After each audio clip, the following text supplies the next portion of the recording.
Hello everyone. कहानी की starting में हमें बताया जाता है दो भाइयों ने मिलकर एक स्कूल बनाया जिसमें एक तरफ अच्छाई सिखाई जाती थी और दूसरी तरफ बुराई सिखाई जाती थी। मतलब एक तरफ अच्छा जादू सिखाया जाता था और दूसरी तरफ बुरा जादू सिखाया जाता था। और ये स्कूल उन्होंने अच्छाई और बुराई का संतुलन बनाने के लिए बनाया था और स्कूल का नाम school for good and evil था। तभी हमें उन दोनों भाइयों में फाइट होते हुए दिखाते हैं, जहाँ बुरा वाला भाई जिसका नाम रफाइल होता है वो जादू का इस्तेमाल करके जीत जाता है और फिर हमें पता लगता है वो सिर्फ प्रैक्टिस कर रहे थे। तभी अच्छा वाला भाई जिसका नाम रियोन होता है वो कहता है तुम धोखे से जीते हो। तो रफाइल फिर से मुकाबला करने को कहता है और इस बार वो जादू का पूरा इस्तेमाल करते हैं, जिसमें रफाइल उस मुकाबले को असलियत बना देता है और वो एक ऐसा जादू इस्तेमाल करता है जो उसे इस्तेमाल नहीं करना चाहिए था, जो कि ब्लड का जादू होता है। और फिर वो लड़ते लड़ते एक पहाड़ के पास पहुंच जाते हैं, जहाँ रियोन किसी तरह रफाइल को पहाड़ से नीचे फेंक देता है। जिसके बाद हमें 2 साल बाद का टाइम दिखाया जाता है, जहाँ इंसानी दुनिया में एक सोफी नाम की लड़की वो अपने फादर और स्टेप मॉम के साथ रहती थी। वो देखने में काफी खूबसूरत थी और वो चाहती थी वो किसी तरह एक प्रिंसेस बन जाए। और वहीं उसी शहर में एक और लड़की रहती थी जिसका नाम एगेथा होता है। शहर के सारे लोग उसे बिच बुलाया करते थे। किस्मत से वो दोनों दोस्त थी। हालांकि दोनों ही एक दूसरे से बहुत अलग थी, लेकिन उनकी दोस्ती बहुत गहरी थी और वो तब से दोस्त थी जब सोफी की मॉम की डेथ हुई थी।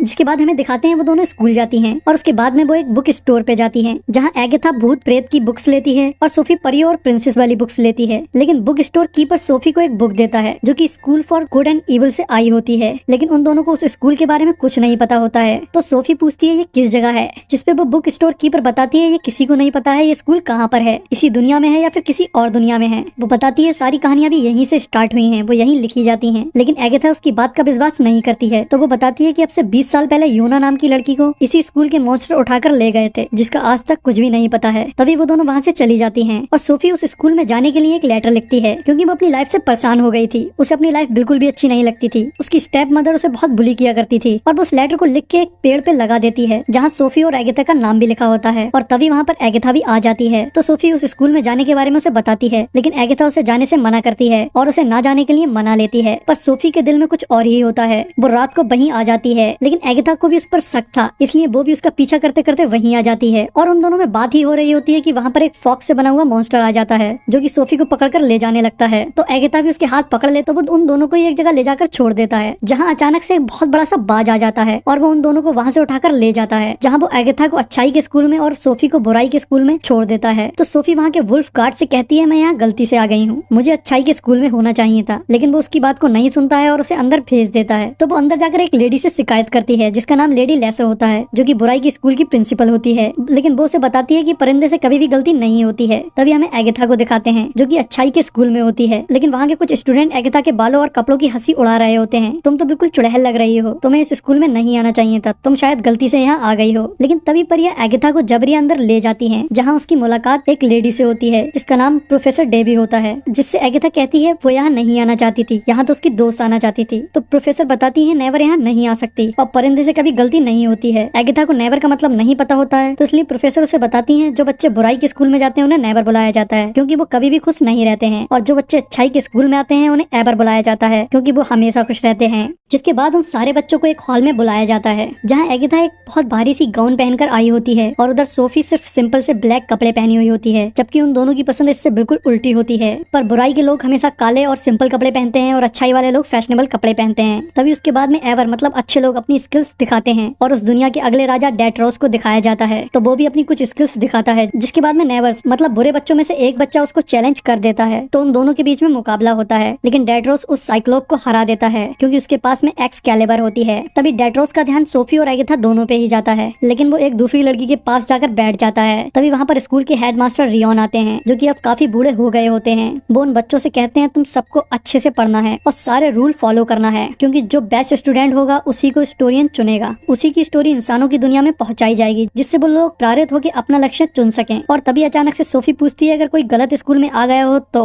और फिर एगेथा कहती है या फिर यहाँ गलती से आ गया हो, तो उस पर मास्टर रियोन कहते हैं ऐसा नहीं हो सकता क्योंकि यहाँ पर गलतियाँ नहीं होती हैं, और वो ये कहकर वहाँ से चले जाते हैं। तभी रात में उन दोनों को ही उनके क्लास के बच्चे परेशान करते हैं, क्योंकि वो रीडर होती हैं, मतलब वो इंसानी दुनिया से आई होती हैं, जहाँ एगेथा सोफी से मिलने के लिए इविल वाले स्कूल में आ रही होती है। तो वो रास्ते में उन दोनों स्कूल की प्रिंसिपल को बात करते हुए सुनती है, और जब वो दोनों वहाँ से चली जाती हैं तब उसे रूम में वहाँ पर रफाइल दिखाई देता है, जो कि उससे कहता है सोफी अब हमेशा के लिए उसकी है, और फिर वो गायब हो जाता है। तभी वो भी इविल स्कूल पहुंच जाती है, जहाँ सोफी के क्लासमेट उसको परेशान कर रहे होते हैं और उसके बाल काटने की कोशिश कर रही होती है, लेकिन सोफी उल्टा उसी को मारने लगती है और उसके साथ में बहुत बुरा बर्ताव करती है। तभी उसकी नजर एगिथा पे पड़ जाती है तो वो उसको देखकर उसके पास आ जाती है। तो वो दोनों मिलकर हिस्टोरियन के पास जाते हैं और देखते हैं कि वहाँ सिर्फ एक पेन और बुक होती है जो कि अपने आप ही लिख रही होती है। तभी वहाँ पर रियोन आ जाता है और कहता है तुम्हारे अलावा यहाँ तक कोई भी नहीं आ पाया है, तुम दोनों इतनी खास हो तो यहाँ से जाना क्यों चाहती हो। तो उस पे सोफी कहती है ये जाना चाहती है, मैं नहीं जाना चाहती हूँ, बस मुझे तो गलत स्कूल में भेज दिया गया है। हालांकि एगिथा खुद को और सोफी दोनों को ही वापस ले जाना चाहती थी, पर सोफी उसे समझाती है कि उसे वो लाइफ बिल्कुल भी पसंद नहीं है। पर एगिथा को रियोन पे विश्वास नहीं होता है तो वो उनसे पूछती है कि स्नो व्हाइट और सारी कहानियां जो उन्होंने पढ़ी हैं वो सब सच्ची हैं। जिस पे रियोन उन्हें बताता है तुमने जितनी भी कहानी पढ़ी है जैसे सिंदबाद, सिंड्रेला, स्नो व्हाइट और जितनी भी, वो सारी कहानियां नहीं सच्चाई है, उसमें से सारे लोग इस स्कूल के स्टूडेंट रह चुके हैं। और फिर वो सोफी से कहता है अगर तुम बुरी नहीं हो और तुम्हें अच्छाई के स्कूल में जाना है, वो उससे कहता है बुराई जो चीज कभी हासिल नहीं कर सकती उस चीज को हासिल करके दिखाओ और साबित कर दो मुझसे गलती हुई। तो सोफी कहती है मेरे पास सब कुछ है, अच्छे बाल हैं, मैं सुंदर हूँ, यही सारी चीजें चाहिए होती हैं अच्छाई के स्कूल में जाने के लिए। लेकिन एगिथा उसे समझाती है कि वो ये सारी चीजें नहीं है, वो एक्चुअल में सच्चा प्यार है, तुम्हें सच्चे प्यार को ढूंढ कर उसको किस करनी होगी जिससे ये साबित हो जाएगा तुम अच्छी हो। तभी रियोन उन्हें उनके क्लासेस में भेज देता है जहाँ एगिथा की क्लासमेट उसे डराती हैं और कहती हैं अगर तुम 3 बार फेल हो गई तो तुम्हें स्कूल से निकाल दिया जाएगा। जिसपे एगिथा और खुश हो जाती है और पूछती है कि सच में निकाल दिया जाएगा। तो वो कहती है निकालने से मतलब तुम्हें कुछ बना दिया जाएगा, जैसे बोलता हुआ टी पॉट। तभी उनकी टीचर वहाँ आती है जो कि उनकी मुस्कुराने का टेस्ट लेती है जिसमें एगिथा फेल हो जाती है और इधर सोफी की बदसूरती की क्लास चल रही होती है और वो भी उसमें फेल हो जाती है। जिसके बाद में वो दोनों कॉमन हॉल में मिलते हैं जहाँ एगिथा सोफी को राजकुमार के नाम बताती है, लेकिन सोफी का दिल डेट्रोस पे आ गया होता है तो वो एगिथा को एक लेटर देती है जो कि डेट्रोस के लिए होता है। तभी एगिथा अपनी जंगल की क्लास में जा रही होती है जहाँ वो डेट्रोस को वो लेटर दे देती है और तभी वो लोग जंगल में जाते हैं जहाँ उनका टीचर उन्हें कुछ खूबसूरत फ्लावर दिखाता है जो कि असल में काफी खतरनाक फ्लावर होते हैं। और उसके बाद में वो उन्हें एक पंपकिन स्केयरक्रो दिखाते हैं और बताते हैं कि ये रात में जागता है। लेकिन तभी वहाँ पर एक ड्रैगन नाम के लड़के के फ्लावर काट लेता है जिससे वो लड़का वहाँ से डर के भाग जाता है। तो इस वजह से मास्टर उसे फेल कर देते हैं और ये वो तीसरी बार फेल हुआ होता है। तो एगिथा उसके पीछे भाग और उससे कहती है कि तुम तीसरी बार फेल हो रहे हो और वो उसका पीछा कर ही रही होती है कि उसके चारों तरफ बिजली आ जाती है और वो अचानक से गायब हो जाता है। तभी हमें सोफी को दिखाते हैं जो कि अपनी क्लास में होती है। तो उसके क्लास की रीटा नाम की लड़की उसे परेशान करने लगती है और जैसा कि वो बुराई का स्कूल होता है इसलिए टीचर उसे नहीं रोकती है बल्कि उन्हें तो ये सब देखने में मजा आता है।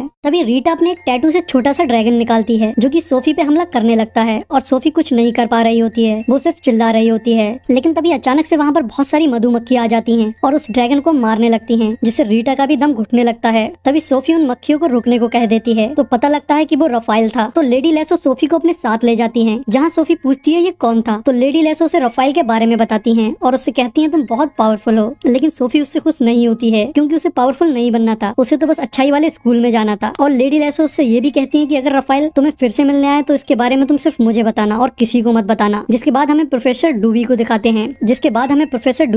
हैं जो कि एगिथा और बाकी बच्चे को बताती हैं बुराई हमला करती है और अच्छाई सिर्फ बचाव करती है। लेकिन उनकी बात को काटते हुए एगिथा ड्रैकर के बारे में पूछती हैं तो प्रोफेसर उससे कहती हैं ये स्कूल का रूल है और ये कहकर वो उसे चुप करा देती हैं। तभी वो पास वाली लेक की फिश के बारे में बताती हैं जो कि सबकी विशेष पूरी करती हैं। तो एक एक करके सारी लड़कियां अपनी विशेष मांगने लगती हैं। तभी एगिथा भी विश मांगती है जिसमें वो मांगती है जो लोग भी यहाँ से अपने घर जाना चाहते हैं वो सब जा सकें। तभी अचानक से वो फिश एक लड़की में बदल जाती है और वो लड़की एगिथा का शुक्रिया अदा करती है और बताती है उसे अब से कई साल पहले फेल होने की वजह से ये फिश बना दिया गया था। वो इतने सालों से लोगों की सारी विशेष पूरी कर रही थी लेकिन किसी ने भी ऐसी कोई विश नहीं मांगी जिससे वो आजाद हो सके। लेकिन एगिथा ने ऐसी विश मांगी थी जो उसकी भी इच्छा थी जिससे वो आजाद हो गई। तो इसलिए वो उसका शुक्रिया अदा करती है और फिर गायब हो जाती है। जिसके बाद वहाँ पर वही परिंदा आ जाता है जो उन दोनों को वहाँ लेके आया था और वो एगिथा पे हमला करने लगता है। लेकिन असल में वो हमला नहीं कर रहा होता है और एगिथा भी देखते ही समझ जाती है कि वो ड्रैकर है। लेकिन उसी टाइम पर वहाँ पर डेट्रोस आ जाता है और उसको मार देता है। हालांकि एगिथा उससे रोकने को कह रही होती है लेकिन वो उसकी बात को नहीं सुनता है। उसके बाद में एगिथा गुस्से में आकर डेट्रोस के एक पंच भी मार देती है। तभी एगिथा अपनी प्रोफेसर पे गुस्सा हो रही होती है और कहती है इसे आप अच्छाई कहते हैं। प्रोफेसर भी उस पर भड़क जाती है और कहती है तुम्हारा जादू बहुत पावरफुल है, तुम वो राजकुमारी हो जिसका हम लोगों को बहुत समय से इंतजार था। जिसके बाद में एगिथा और सोफी कॉमन हॉल में मिलती हैं। एगिथा को रफाइल के बारे में बताती है तो एगिथा भी उसे बताती है कि उसने भी रफाइल को देखा था। तभी सोफी डेट्रोस के बारे में पूछ रही होती है तो डेट्रोस पीछे से आ जाता है और वो दोनों बात करने लगते हैं। तो एगिथा वहाँ से चली जाती है। तो डेट्रोस उसके लेटर की तारीफ कर रहा होता है कि तभी एक बुल्फ सिपाही सोफी को पकड़कर ले जाता है जहाँ लेडी लेसो सोफी के बाल काट देती हैं और उसे एक रूम में बंद कर देती हैं। तो एक मिरर के थ्रू रफाइल उससे बात करता है, वो उससे खूब चढ़ाता है और उसे भरोसा दिला देता है कि कोई भी उसके साथ नहीं है, वो सिर्फ रफाइल पे ही भरोसा कर सकती है। तो वो रफाइल की बातों से प्रभावित होकर सोफी डिसाइड करती है वो डेट्रोस का दिल जीतने के लिए उससे जो भी हो सकेगा वो करेगी। जिसके बाद में हमें दिखाया जाता है सारे स्टूडेंट को एक पिन के थ्रू जादू मिल रहा होता है जहाँ सोफी बहुत अच्छे स्टाइल में आती है और वो अब कपड़े भी थोड़े स्टाइलिश पहनी होती है। हालांकि उसकी थीम ब्लैक की होती है और फिर वो अपना जादू लेकर सबको इग्नोर कर वहाँ से चली जाती है और रात में उन लड़कियों को भी अपना दोस्त बना लेती है जो उसे स्टार्टिंग में परेशान कर रही थी, जिसके बाद में वो उन सबकी एक लीडर की तरह बन जाती है। तभी अगले दिन एगाथा उससे बात करती है और उसे बताती है डेट्रोस के पिता ने उनकी दुल्हन गुलीवा को उसकी खूबसूरती के लिए चुना था, लेकिन गुलीवा ने उन्हें धोखा दे दिया जिनसे उनकी मौत हो गई। मतलब डेट्रोस का दिल जीतने के लिए सिर्फ खूबसूरती काफी नहीं होगी, तो अब सूफी को कुछ ऐसा करना होगा जिससे सबको पता लग जाए कि वो अच्छी है, जिसके लिए वो एगाथा की बात सुनती है और डेट्रोस के पास जाती है जो कि एरोस की प्रैक्टिस कर रहा होता है। तो सूफी भी निशाना लगाने लगती है, लेकिन डेट्रोस उसे बताता है कि बुराई के स्टूडेंट कभी भी सही निशाना नहीं लगा सकते, जिसके बाद सूफी एरोस शूट करती है और उसका निशाना बिल्कुल सही होता है। तो ये देखकर डेट्रोस बहुत हैरान हो जाता है, जबकि असल में वो एरोस सही निशाने पर एगाथा के जादू की वजह से लगी थी। लेकिन डेट्रोस तो सोफी से इम्प्रेस हो ही जाता है, तो वो लोग साथ में रहने लगते हैं और डेट्रोस सोफी को अपनी रानी बनाने के लिए पूछ लेता है, लेकिन ये बात किसी को भी पसंद नहीं आती है। हालांकि डेट्रोस सबसे कहता है मेरी रानी चुनने का हक सिर्फ मुझे है, और एगाथा भी उन लोगों से कहती है कहानियों के हिसाब से सच्चा प्यार कभी भी अलग नहीं हो सकता। तो मास्टर रियोन कहते हैं इसका पता हम जंगल की चुनौती से लगाएंगे, जिसमें उन दोनों को रात में जंगल में अलग अलग हिस्सों में छोड़ा जाएगा और उन दोनों को एक दूसरे को ढूंढना होगा। और तभी रात में उन दोनों को जंगल के अलग अलग हिस्से में छोड़ दिया जाता है, लेकिन सोफी को जंगल के बारे में कुछ भी नहीं पता होता है और वो उन खूबसूरत फ्लावर के पास में पहुंच जाती है जो कि उसके काटने लगते हैं। तो वो उनसे बचकर वहाँ से भागती है और फिर उसके बाद में वो पंपकिन स्केयरक्रो के पास पहुंच जाती है जो कि अब रात में जिंदा होता है और उस पर हमला करने लगता है। तो सोफी चिल्ला रही होती है, लेकिन तभी वहाँ पर एगाथा अपने जादू से एक कबूतर बनकर आ जाती है और सोफी को बचा लेती है। तभी वो दोनों वहाँ से भागने लगती हैं, तो उन्हें डेट्रोस की आवाज आती है। तभी एगाथा वहाँ छिप जाती है और सोफी को डेट्रोस के पास में भेज देती है, लेकिन वहाँ भी स्केयरक्रो आ जाता है जिससे डेट्रोस लड़ने लगता है और सोफी एक कोने में जाकर छिप जाती है। लेकिन तभी डेट्रोस की एक्सकैलिबर उसके हाथ से छूटकर एक दूसरी जगह गिर जाती है, तो स्केयरक्रो डेट्रोस को मार रहा होता है। तभी एगाथा सोफी को इशारा करती है कि वो एक्सकैलिबर को उठाकर डेट्रोस को दे दे, लेकिन वो डर के मारे बाहर नहीं निकलती है। हालांकि एगाथा उसे काफी बार इशारे करती है, लेकिन वो उसकी बात को नहीं सुनती है और जब उसे लगता है कि अब डेट्रोस मरने वाला है तो इसलिए वो खुद आकर तलवार को उठाकर डेट्रोस को दे देती है, जिसके बाद में डेट्रोस उसे मार देता है और सोफी पे गुस्सा हो जाता है और उसको छोड़कर चला जाता है। तभी इस वजह से सोफी एगाथा पर गुस्सा हो जाती है और वो भी वहाँ से चली जाती है, जिसके बाद में प्रोफेसर एगाथा पे गुस्सा होती हैं। सोफी पे भरोसा नहीं है, तो वो कहती है नहीं मुझे भरोसा नहीं है, सोफी बुरी है। मेरा मानना है कि सारे लोग ही बुरे होते हैं, कोई भी पूरी तरह से अच्छा नहीं होता है, मैं भी बुरी हूँ। तभी हमें सोफी को दिखाते हैं जो कि बहुत गुस्से में होती है और तभी रफाइल मिरर के थ्रू उससे बात करने लगता है और सोफी को चढ़ाने के लिए वो एगाथा को मिरर में दिखाता है जो कि कह रही होती है कि सोफी बुरी है, लेकिन वो उसे पूरी बात नहीं दिखाता है, जिससे सोफी को बहुत गुस्सा आ जाता है और वो रफाइल के बस में हो जाती है, जिसके बाद वो उसे ब्लड वाला मैजिक दे देता है। तभी कुछ देर बाद लेडी लेसो सोफी से मिलने आती है, लेकिन वो उन्हें बहुत सुना देती है, जहाँ हमें पता लगता है लेडी लेसो वही लड़की है जो कि सोफी के शहर से 20 साल पहले गायब हो गई थी। और उधर डेट्रोस एगाथा को अपनी रानी बनने के लिए चुन लेता है, जिसके बाद वहाँ पर सोफी आ जाती है जो कि अब एक चुड़ैल बन गई होती है। उसका चेहरा भी बहुत खतरनाक लग रहा होता है। अब वो डेट्रोस से कहती है तुम किसी को भी चुन लो, लेकिन तुम्हारी रानी तो मैं ही बनूंगी, और ये कहकर वहाँ से चली जाती है। जिसके बाद डेट्रोस और बाकी के लोग देखते हैं सोफी ने गुड एंड इविल दोनों तरफ के ही गार्ड और प्रोफेसर को एक छोटे से खिलौने में बदल दिया होता है। तो डेट्रोस सोफी को रोकने के लिए इविल स्कूल पे हमला करने जाता है और वहाँ जाकर उन पर हमला कर देता है, लेकिन सोफी उनके हमले को रोक देती है और सोफी का प्लान कामयाब हो जाता है, क्योंकि हमेशा पहले बुराई हमला करती है और अच्छाई बचाती है, जो कि सोफी ने किया होता है। तभी अचानक से सारे इविल बच्चे चेंज होने लगते हैं और वो बहुत खूबसूरत हो जाते हैं और वो अच्छाई के स्टूडेंट बन जाते हैं, और अच्छे बच्चे चेंज होकर बुराई के स्टूडेंट बन जाते हैं और वो थोड़े बदसूरत भी बन जाते हैं।